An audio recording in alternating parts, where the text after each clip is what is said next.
अस्सलाम वालेकुम दोस्तों, welcome on Waqar cricket show.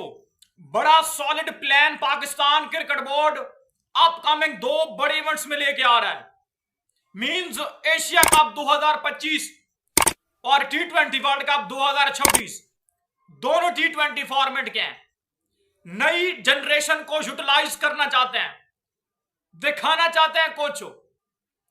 फखर जमान, साइम अयूब, इनके बारे में तो कोई सवाल तक नहीं उठा सकता है ना। जो रियलिटी है, बंदों ने कमाल करके दिखाया हुआ है। अगर हम आज अफ्रीका और ऑस्ट्रेलिया में सीरीज जीतने का ढंढोरा पीटते हैं तो रीजन है साइम अयूब। अगर हम बड़े मैचेस में न्यूजीलैंड हो या फिर दूसरी टीम हो, कोई यहां पे चैंपियंस ट्रॉफी की बात नहीं कर रहा, जो भारत में हुआ था वर्ल्ड कप का मैच, फखर ने वहां पर जो एक इनिंग खेली थी और लाजवाब किस्म की वो इनिंग थी। फखर जमान बड़े मैचेस में डोमिनेट करता है, यानी कि निडर प्लेयर है। और साइम अयूब रियल मीनिंग के अंदर न्यू जनरेशन का, मॉडर्न डे का प्लेयर है। अब फखर जमान और साइम अयूब की ओपनिंग जोड़ी की डिस्कशन की जा रही है। तो दोस्तों, भाइयों, रियलिटी ये है कि फिर रिजवान, बाबर आजम प्लस सलमान अली आगा, तीनों आपकी प्लेइंग 11 में नहीं खेल सकते। चाहे आपका सलमान अली आगा टी20 का कप्तान ही क्यों ना हो, या कप्तान के तौर पर नजर आया अगेंस्ट न्यूजीलैंड। आपने देखा 4 टी20 मैचेस हारे, 1 जीता और कन्विंसिंगली डोमिनेट करके वो पाकिस्तान जीता था। आगा ने बड़ी फिनोमिनल इनिंग खेली, लेकिन जो सारा यानी कि क्रेडिट जाता है वो हसन नवाज को जाता है, इस बात में कोई दो राय नहीं है। लेकिन फखर जमान और साइम अयूब, मोहम्मद हारिस, हसन नवाज, चारों एक किस्म के प्लेयर आपको नजर आ रहे होंगे। लेकिन नहीं, फखर जमान एक डिफरेंट माइंडसेट का प्लेयर है, साइम अयूब उससे भी डिफरेंट माइंडसेट का प्लेयर है। हसन नवाज अभी आ रहा है, अभी दहलीज के ऊपर पांव रखा है, अभी सफर बहुत लंबा है हसन नवाज के लिए। लेकिन फखर जमान और साइम अयूब के लिए प्लेटफॉर्म सेट है। फखर जमान और साइम अयूब अगर टी20 में ओपनिंग करते हैं, जो कि पॉसिबल है, पॉसिबिलिटी यही है और होना भी यही चाहिए। हर बंदा यही डिमांड और रिक्वेस्ट रख रहा है कि इनसे ओपनिंग करवानी चाहिए। तो फिर सिंपल ये हो सकता है कि बहुत से एग्री ना करें और कहें नहीं जी नहीं, ये नहीं हो सकता है।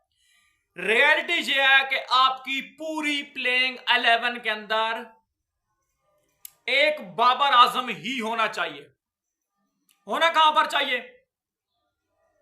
या वन डाउन के ऊपर जो ओपनिंग करवाएं, फखर और साइम में से किसी एक को आप वन डाउन के ऊपर अगर खिलाना चाहते तो फिर बाबर से ओपनिंग करवाएं, या फिर बाबर को वन डाउन खिलाएं, फखर और जो आपके साइम है उनसे ओपनिंग करवाएं। फिर हसन नवाज का क्या बनेगा? मोहम्मद हारिस तो वैसे भी सेटल्ड नहीं हो और ओपनिंग के स्लॉट के ऊपर उसको तो ऊपर नीचे करना पड़ेगा, मजबूरी है। हसन नवाज का क्या बनेगा? यहां पे एक पिक्चर क्लियर होने वाली है पाकिस्तान सुपर लीग में, बहुत बड़ी पिक्चर क्लियर होने वाली है।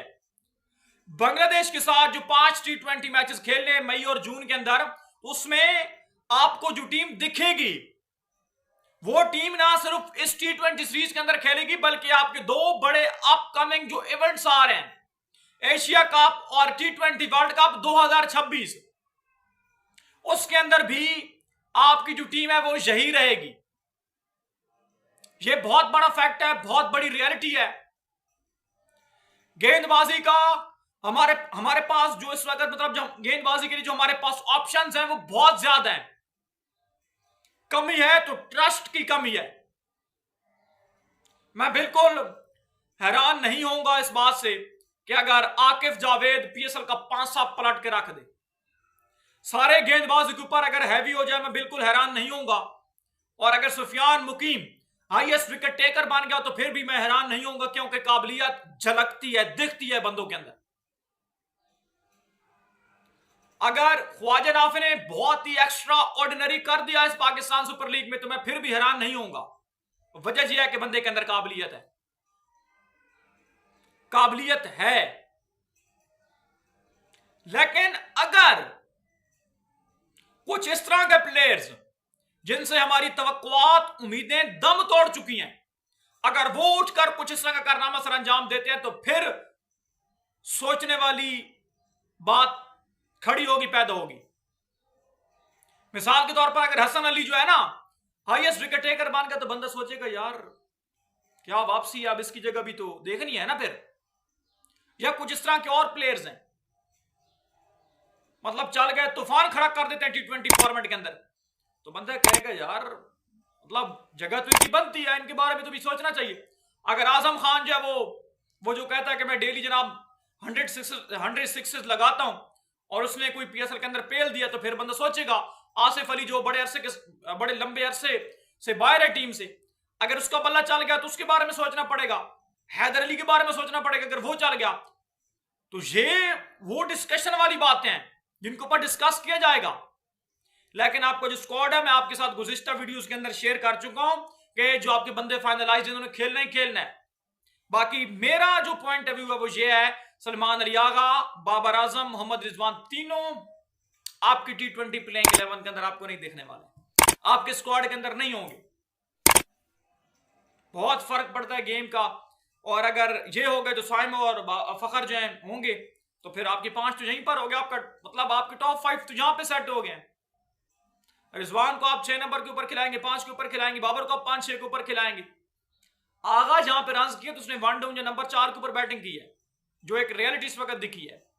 बहरहाल ये सारी डिस्कस करने वाली बात है, लेकिन पाकिस्तान क्रिकेट बोर्ड एक न्यू यूनिट लेकर आने के लिए तैयारी कर रहा है, और हम भी चाहते हैं कि मॉडर्न डे का जो एरा हमें देखने को मिले। बात करते हैं लेकिन काम होता नहीं है।